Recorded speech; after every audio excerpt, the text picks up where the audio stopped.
महात्मा बुद्ध कहते हैं कि आनंद, मैंने पहले ही तुम्हें समझाया था, फिर भी तुम यह बोल रहे हो। और भद्रक, किसने कहा कि तुम मेरे बिना नहीं रह सकते?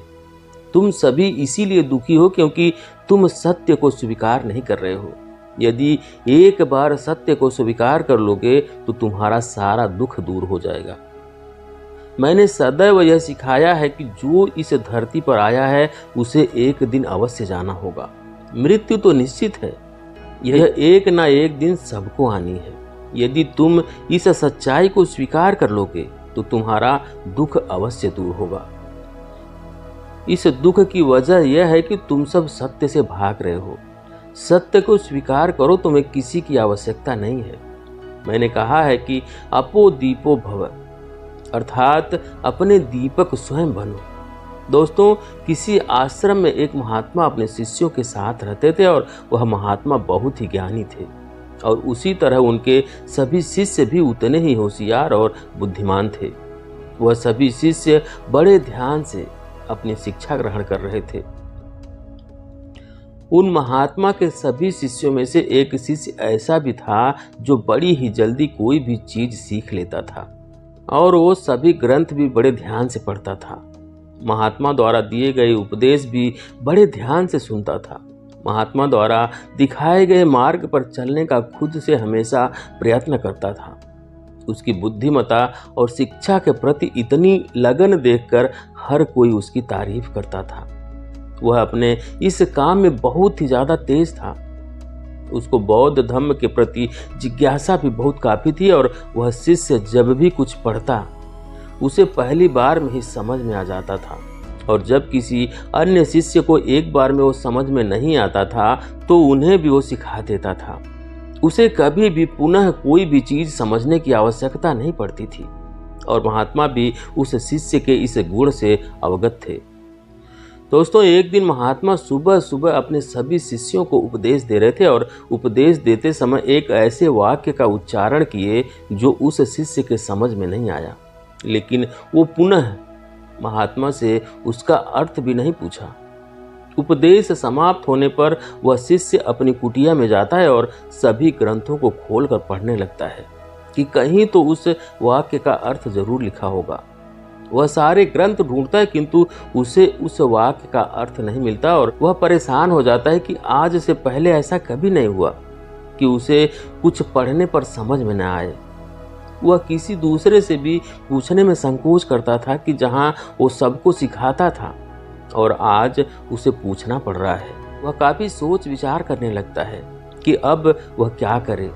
तभी वह महात्मा के पास पहुंचता है और उस समय महात्मा अपनी कुटिया के बाहर बैठकर ध्यान कर रहे थे।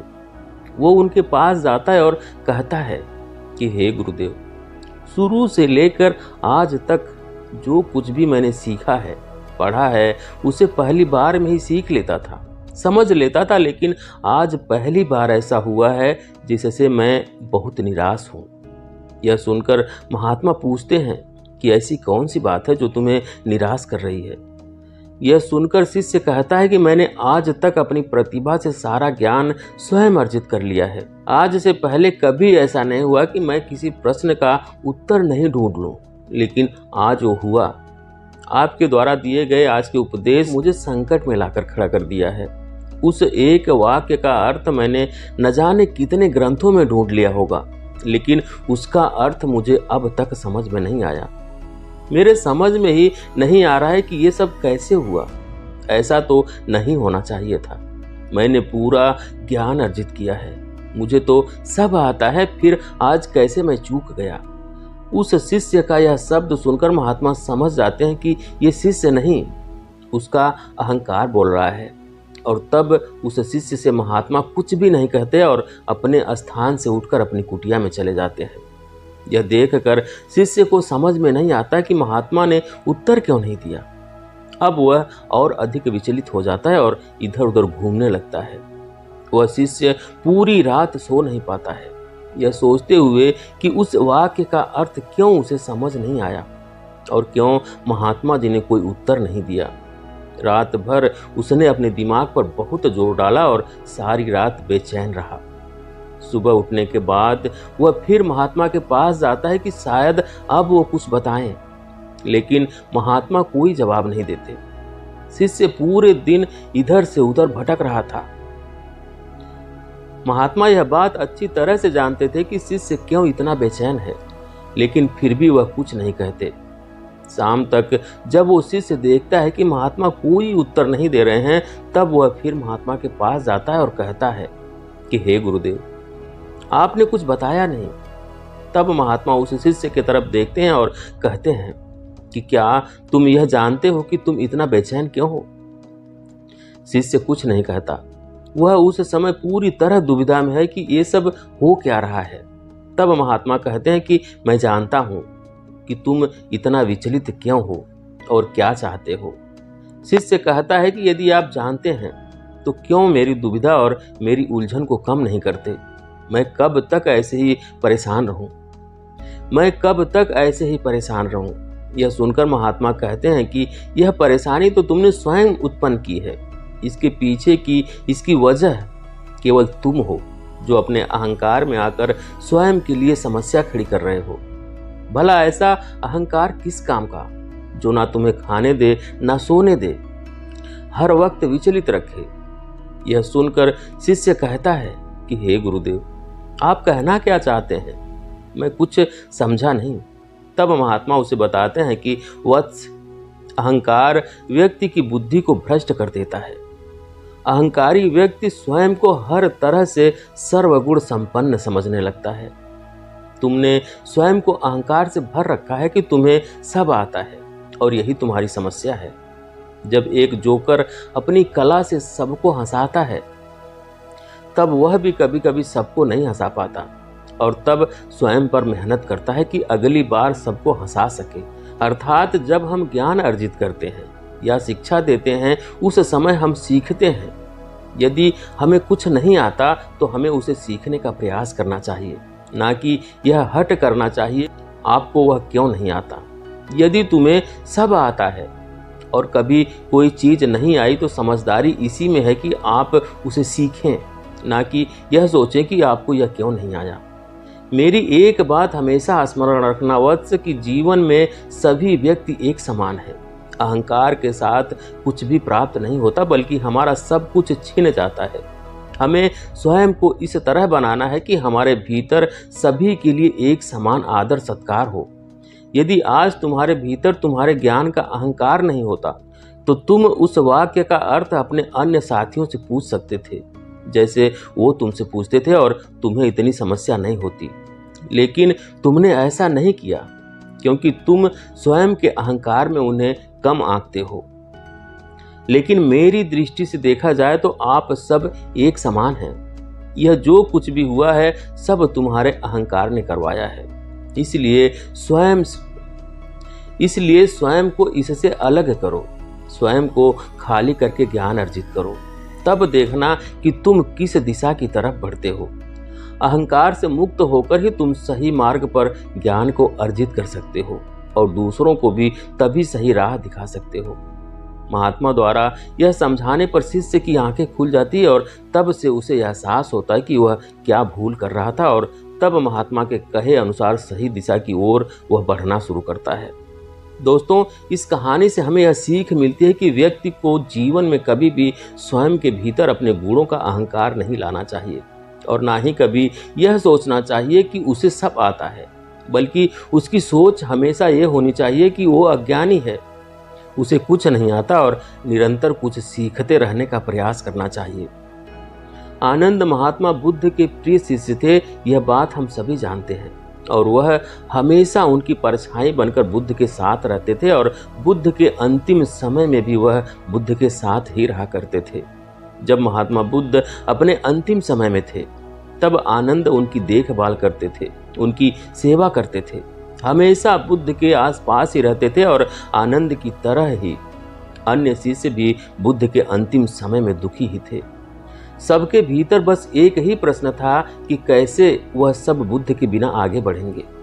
जिस तरह आनंद को बुद्ध से दूर होने की बात घबराहट में डाल रही थी, उसी प्रकार आश्रम में अन्य शिष्यों के साथ बुद्ध का एक और शिष्य था। जब उसने बुद्ध की ये अवस्था देखी तो वह बहुत दुखी हुआ। एक सुबह आनंद की कुटिया में उनके पास बैठा हुआ था और उनकी सेवा कर रहा था।